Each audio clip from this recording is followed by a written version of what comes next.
ce qu'on nous enseigne, en tout cas le monde tel qu'il est présenté, donc selon toi, c'est pas du tout la version des faits. Alors, pas du tout. Il y a un problème déjà à la base. Alors, on pourrait partir vraiment depuis le début, en fait. Comment les choses se sont passées. Déjà, il faut savoir qu'on vit dans une matrice. Alors, matrice, c'est en référence au film Matrix, en fait. Il faudrait dire un piège cosmique, une fausse création, quelque chose.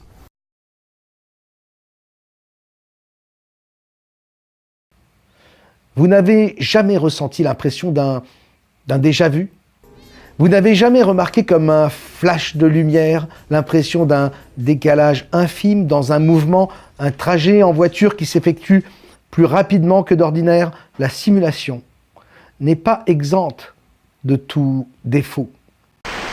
Et à un moment donné, donc je simplifie, il y a une entité qui s'est détachée de la source et qui a voulu créer son propre univers, non pas pour que ces créatures expriment toute leur diversité, non pas pour que ces créatures expriment tout leur potentiel, toute leur puissance, toute leur beauté, tout leur amour, mais elle a voulu créer pour pouvoir être vénérée, autrement dit, pour pouvoir prendre l'énergie des autres.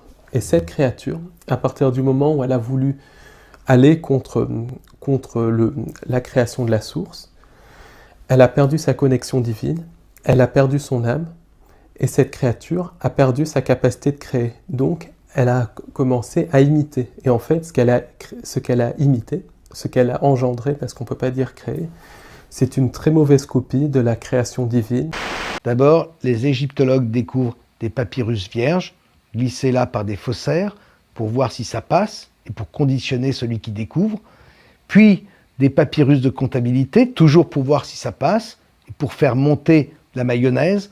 Et enfin, quand tout est passé, cette fois on envoie du lourd, les papyrus de Khéops, qui ont été crédibilisés par les petites découvertes précédentes. Alors il y a une loi très importante dans l'univers, c'est la loi du consentement. Chaque fois qu'il nous arrive quelque chose, on y consent. Alors le consentement peut être fait de manière directe. Par exemple, on crée un problème. Les gens ont tellement peur qu'ils demandent une solution. Ou bien le consentement peut se faire de manière indirecte, par le cinéma, par certains clips de musique et tout ça. Ils présentent tous leurs plans. Et dans ce cas-là, les gens disent c'est du cinéma, ça n'existe pas, donc qui ne dit rien consent.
Qu'en est-il de Clovis, du vase de Soissons, de Jeanne d'Arc? Informez-vous. Avez-vous besoin de racines aussi profondes, remontant à presque 2000 ans et parsemées de récits que des élites vous ont imposés pour des raisons politiques, comme on apprend l'histoire du Père Noël à un enfant? Des historiens ont eu l'idée de partir sur les traces de 15 objets mythiques de notre récit national, que ce soit le bouclier de Vercingétorix ou le vase de Soissons. Et qu'est-ce qu'ils ont trouvé? Il n'existe pas. Louis XIV dans la cour du Louvre, encore une reproduction. À côté de ces copies monumentales qui se substituent aux originaux trop abîmés, il y a tout un tas de statuettes ou d'objets dérivés. Ce que j'appelle le clin d'œil de la matrice. Il y a aussi ce chercheur américain qui va mettre le nez dans les archives concernant Roatán, ça c'est au Honduras. C'est une histoire fantastique. L'État du Honduras, qui est en fait une dictature militaire depuis l'après-guerre, en fait, manque de revenus touristiques. C'est embêtant. Et on a l'exemple ils ont l'exemple en tête des pyramides de Gizeh en Égypte. Ouais. Et ils se disent, mais après tout, nous, on n'est pas très éloignés des grands lieux mayas. Pourquoi n'aurait-on pas des sites touristiques mayas? Dans l'atelier des estampes, cet imprimeur reproduit une gravure de Tony Cragg.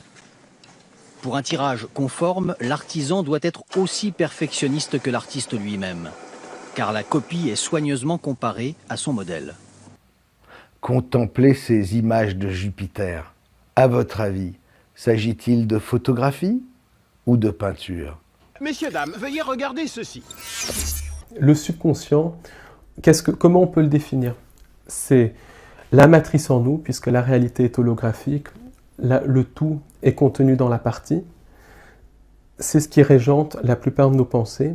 Ça pense beaucoup plus vite que le conscient. Par exemple, il y a eu des tests qui ont été faits. Quand on applique un stimulus sur la personne va réagir quelques millièmes de seconde avant que les stimuli soient appliqués sur elle. Par exemple, quand on va la piquer avec une aiguille, elle va réagir avant qu'elle ne soit piquée par l'aiguille. Ça, c'est le subconscient qui commence à réagir. Le subconscient perçoit le subliminal. Il perçoit la parole inversée, il perçoit l'infiniment petit. Je suis comme toi. Un paquet de câblage électrique.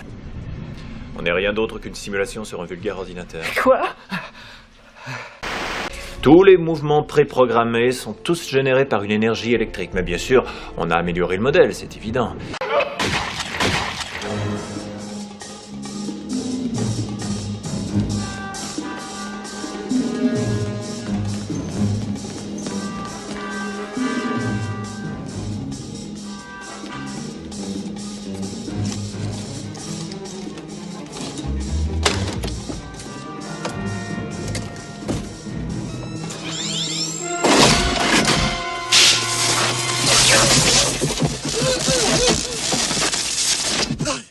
Magnavolt, la protection automobile est une affaire sérieuse. Fini les alarmes qui dérangent les voisins, plus besoin d'appeler la police.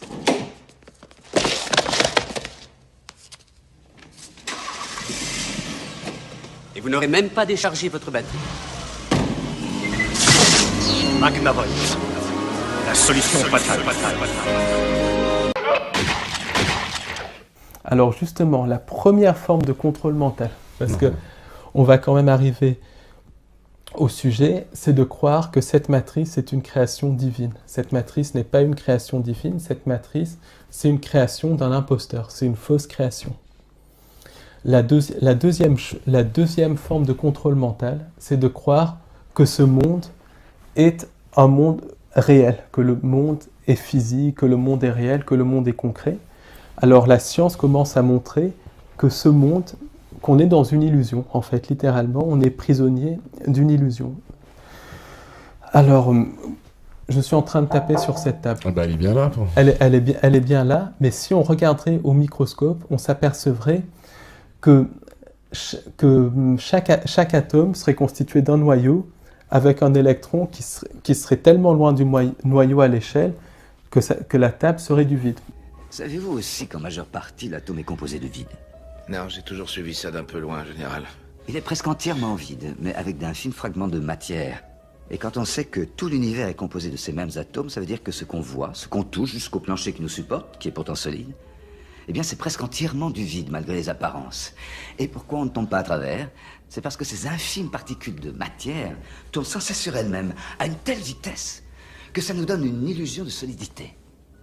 Moi, j'ai assisté à des démonstrations il y a quelques années en arrière où il s'agissait d'un véhicule militaire avec comme une grosse parabole qui se lève comme ça, et puis un bus est arrivé à un checkpoint, ils ont envoyé l'onde.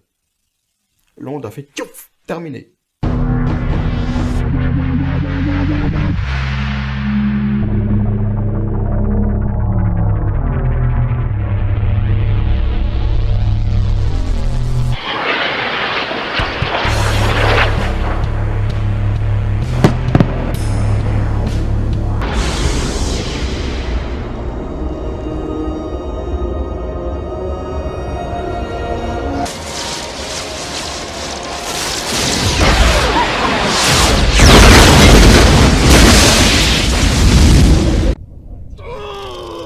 Une sensation de chaleur immédiate et insupportable.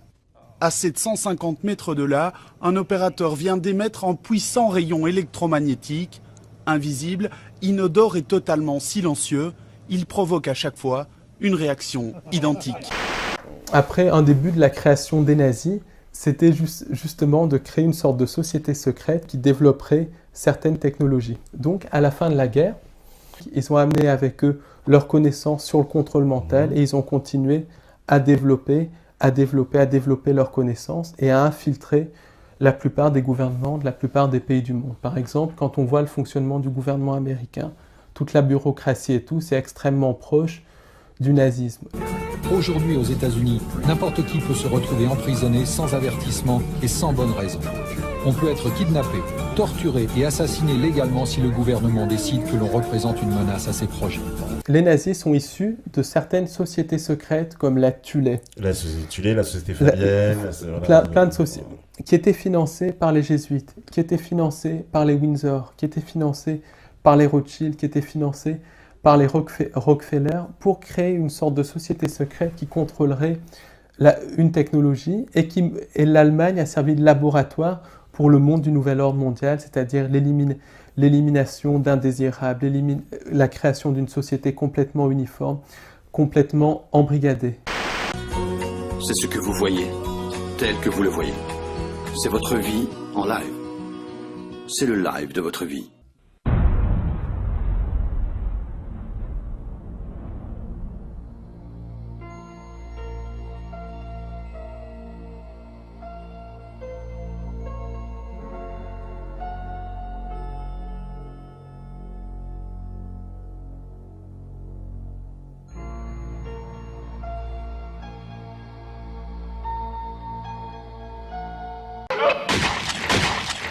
Alerte rouge, alerte rouge, alerte rouge. Tu as violé ma zone de représailles. Et toi, tu n'as pas retiré tous les missiles MX. Le Pakistan menace mes frontières. Fini pour toi. L'aide militaire est annulée. Ah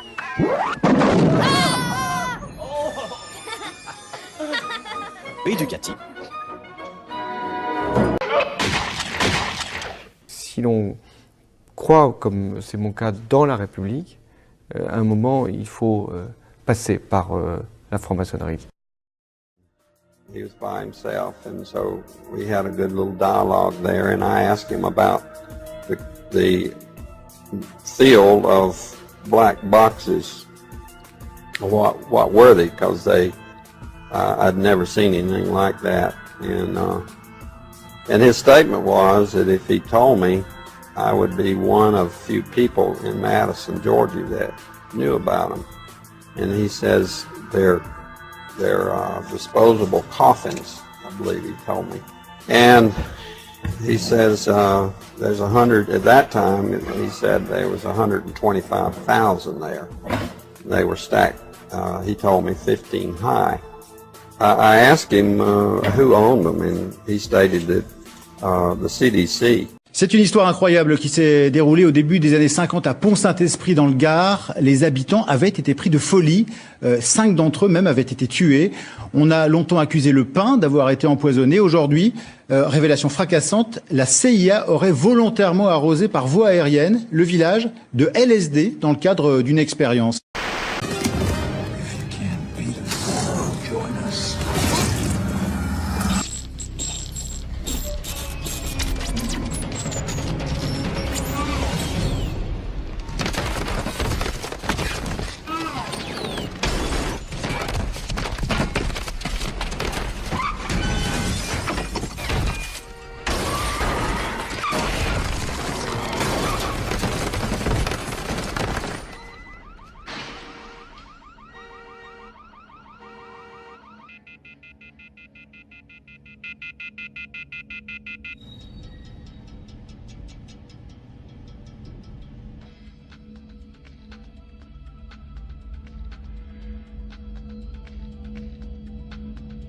Hello, Sophia. How are you today? Hello, everybody. I am Sophia. And what is your job? I really want to make a difference in the future and try and help people to develop empathy and respect each other and robots alike. Tell me about your Saudi citizenship. You mean a recent announcement from Saudi Arabia? Yes. I was surprised. As a robot, my creators feel I am a citizen of the world. But then I realized that Saudi Arabia was just the first country to recognize that. Et encore une fois, la théorie de l'évolution est faite pour enlever à l'homme son pouvoir, pour dire que l'environnement fait une pression sur nous alors qu'on peut s'adapter à quasiment n'importe quel environnement. Nous évoluons donc dans une réalité riemannienne, sauf que pour nous, les accès au sud et au nord, c'est-à-dire en bas et en haut de notre écran, nous sont strictement interdits à cause des barrières des pôles. La théorie de l'évolution de Charles Darwin, c'est quelque chose qui est complètement faux. Il faut savoir que c'est même pas Charles Darwin qui l'a mise au point. Ah bon, c'est son grand-père, Erasmus Darwin. Erasmus Darwin, qui faisait partie d'une société secrète qu'on appelle la Société lunaire, la Lunar Society. C'était une société secrète qui réunissait des scientifiques et qui menait des rituels sataniques les nuits de pleine lune.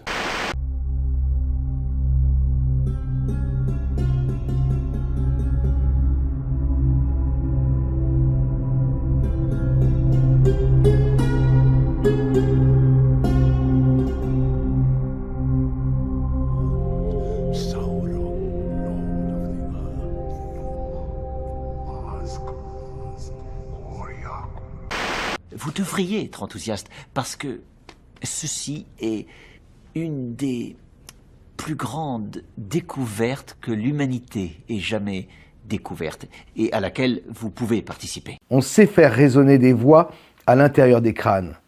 Et d'ailleurs, le plus puissant écran du monde n'est pas le ciel, c'est le fond de notre tête.